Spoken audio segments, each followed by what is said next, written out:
So, two things.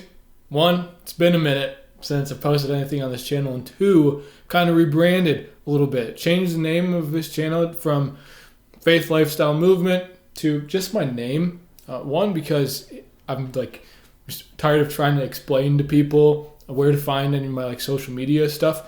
And two, because I used to do other stuff like fitness and food related stuff. Now this is really all that I do. I don't really even do this that much, but so it's just easier. This is just my stuff now. I've been thinking about this for a minute, but what better way to try to get back into it than doing something I don't think I've ever really done. There's bits and pieces of this across this channel, but I haven't ever made a video where I just sit and talk about how I came to know Jesus, my faith testimony, and how Jesus entered into my life, changed my life, and how I've arrived here where I am. So just sit back, relax, and I'm just gonna tell you a little story today. This might be long, I really don't know, but I'm intending to tell a lot of the story and just all kinds of stuff. So here we go. From the beginning,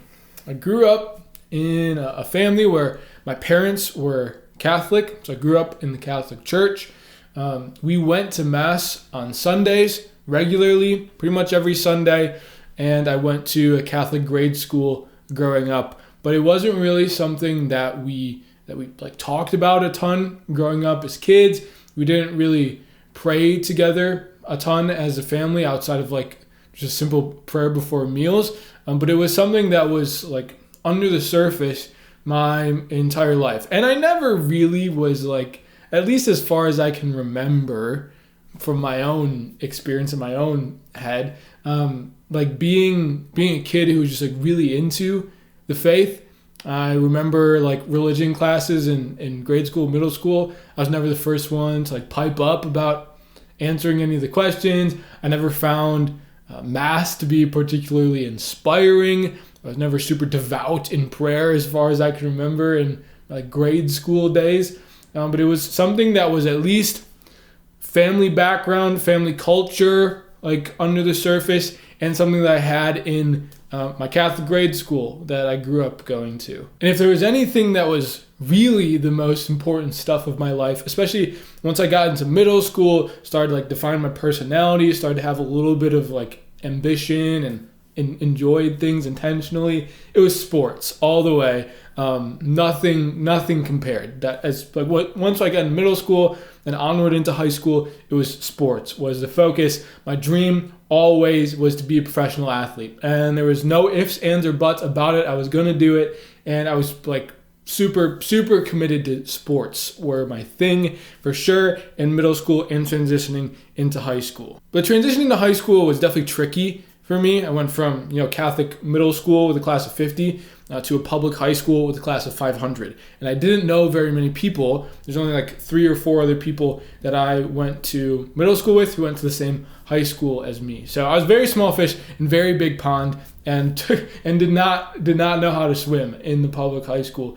It definitely took me a while, and I never quite felt like I fit in there. I never quite found my crowd or found my people. High school, and particularly being at that public high school, was difficult for me for sure. Thankfully, I was still going to some high school youth group, confirmation prep classes. I received the sacrament of confirmation my junior year of high school. So the first few years of high school, I still had some prep classes and sessions. I was able to go on some retreats, and I was a part of a group that played music for church once a month. So we practiced once a week. So I still had a small community at my church that I felt like I belonged there. In the way that I didn't quite feel like I belonged in my public high school, I felt like there was some kind of belonging in the group of people that I had at my church. And I think that was significant. I think I missed something. I wanted to mention this too. And I think the first moment that I can really remember having any kind of recognition of God and prayer and what's going on here, I think it was in 8th grade. We had a class retreat in 8th grade, and we were writing letters to God. It was like a little activity we were doing. I remember that being the first time that I ever really had any concept of like prayer is a conversation, that I'm not just like thinking my thoughts to some like spiritual energy, that it's interpersonal. And I remember writing the letter and just like having this feeling of exchange with God, and remember feeling this incredible gratitude as I thought through like some of the gifts that I had been given. And I remember feeling in that moment like I could do anything, and that God had something important planned for my life. That coming to know Him and coming to terms with the gifts that He had given me, that He was leading me, He was about to lead me into some incredible adventure with my life. And whatever that was going to be, that something was going to happen for me, and my life would be great. And of course, I received that at the time in middle school and into high school as I'm going to be a professional athlete, and I'm going to make a big impact. Like I'm going to become super good at whatever sport. I played baseball and basketball primarily into high school. It's like whatever's going to be, I'm gonna train my butt off, and I'm going to be good at this. I'm going to make it to the league, and then when I'm there, like inspire people by living a good life or whatever the case may be. But at least getting there was always goal number one, nothing else. And as high school went on, playing high school sports, they started to lose their luster for me. They started to lose some of the fun. I didn't quite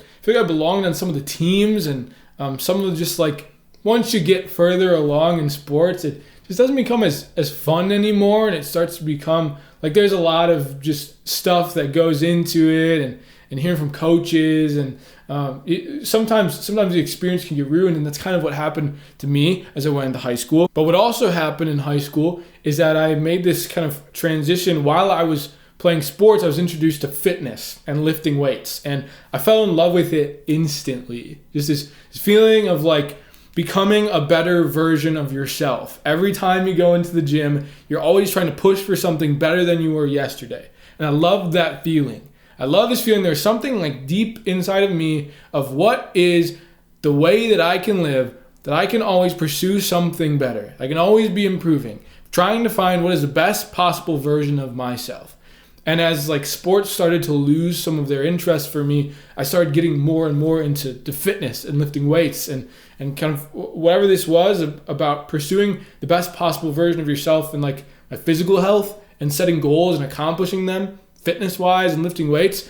I started to fall in love with that. So about midway through high school, I transitioned out of like sports are the one thing to like fitness. Lifting weights and nutrition is the one thing. Because I've always kind of been, I can see this throughout my life, I've always been what is the thing, the one thing that I just like give everything to. So I just dove deep into fitness and learned as much as I could, and was like really, really intense about lifting weights and trying to achieve my best possible like strength and physique and all that kind of stuff. At the same time, still didn't really feel like I was finding my place in high school as it went on, but was still finding some sense of belonging in my church. And that belonging was huge for me. And I was fairly involved. I think because of that in part, but also because you know how it goes, that when you're a high schooler who like shows a little bit of involvement, a little bit of interest, you just get sucked in to everything. And for the most part, I think I found that I was okay with it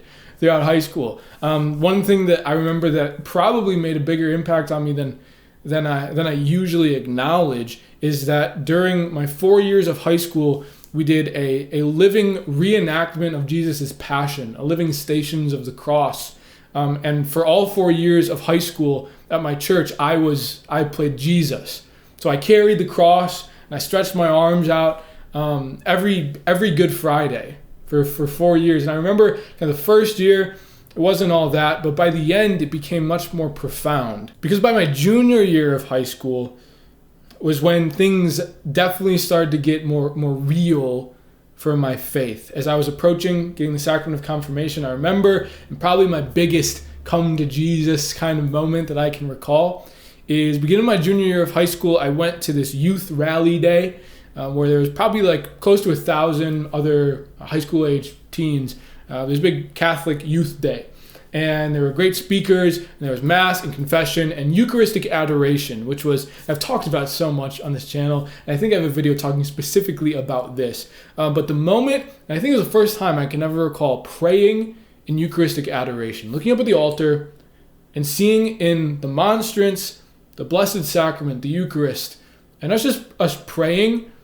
And there's music going on, praise and worship, and they were singing the song How He Loves, which is now forever will be my favorite song because of this. Just hearing the words of how God loved me and just looking up at what I didn't really understand being Jesus in the Blessed Sacrament, what just looked like, the consecrated host that we celebrate in Mass, and I didn't have a firm understanding of who that was. But just gazing upon it and hearing how God loved me, I just was like wrecked by this kind of warmth, this kind of peace that was just really moving to me. And I didn't quite know what it was. And I left that day thinking, what was that? I want to know what that was. Then junior year of high school went on. I received my confirmation. I kept being involved in stuff. I kept going on like extra retreats that were offered at my church, and was involved in like a small community of other high school age teens who we just talked about the faith once a week, and it became more real, and I started to learn more about it. And definitely the point, everything changed for me, because I had always been someone who was asking the question, how can I live the best life? What's the best possible thing I can give my time and energy to? The one thing that I can pursue to live a fulfilled life. First it was sports. I thought just going to the league, being a pro, I was going to satisfy all my dreams, and that was the one thing. And I kind of transitioned to fitness. Pursuing the best possible version of myself and always progressing in the gym was going to fulfill me. I remember there's a day in my senior year of high school when I happened upon a copy of the book called The Catechism of the Catholic Church, which basically explains all of the Catholic Church's teachings, and using like the scripture and the tradition to provide the lens for the way that Catholics view the world and morality and spirituality and all the beliefs. And I just cracked it open right to the beginning for one of the first few paragraphs. It says this. I'll pull it up and read it. It's paragraph 27. It says, "The desire for God is written in the human heart because man is created by God and for God. And God never ceases to draw man to himself. Only in God will he find the truth and happiness he never stops searching for." And that was just light bulb moment for me. Only in God will we find the truth and the happiness he never stops searching for. The man is created by God and for God. And only there we find this fulfillment. And for me, I remembered that moment where I was standing face to face and heart to heart with the Blessed Sacrament and wondering, what was that moment? What was I feeling? Fulfillment of my heart's desire, being face to face with the God of the universe who loves me and created me to know him and love him. And that, for me, when I read that and I remembered that, to me, everything changed. And I realized Jesus Christ, the fulfillment of my heart's desire, the love that God has for me, and fulfillment in God's love and knowing him and serving him and giving my life to him is the one thing. And has now and forever been my one thing. It informed my decision to then go off to a smaller Catholic college that made no sense beyond the fact that I was looking for a community where I could experience my faith and grow in my faith. It was beautiful. I was super involved. I was a part of 5 Bible studies a week my freshman year of college, and just got involved in everything: praise and worship, liturgical ministry, Bible studies, retreats, everything in college. And that led me into a missionary year after my time in college. I'm now working on a college campus doing campus ministry. My entire life oriented towards spreading the gospel of Jesus Christ, because the love that I have received compels me to overflow, to share it. And this is the mission of my life now. And I can't imagine ever not being given in my life to Jesus Christ. Now that I've come to know the gospel and to know the good news and to know the love of Jesus, I can never go back. I can never be the same as I was before, because Jesus Christ has my heart. He's changed my life, and nothing else satisfies. I have found the pearl of great price and sold everything for it. given my life to it, and found the fulfillment of my heart's desire here in life with Jesus Christ. So who knows where my life's going to go, but I know for sure, without a doubt, it'll always involve Jesus. And I hope the same is for you, because this is the good news. This is the fulfillment of your heart's desire. This is what you're made for, a life of abundance. Jesus came that we might have life and have it abundantly. So may we experience his love. I pray you would know the love of Jesus Christ that I have experienced, because it's beautiful, it's wonderful, it's captivating. It's changed my life. And I'll never be the same. And thank God for that.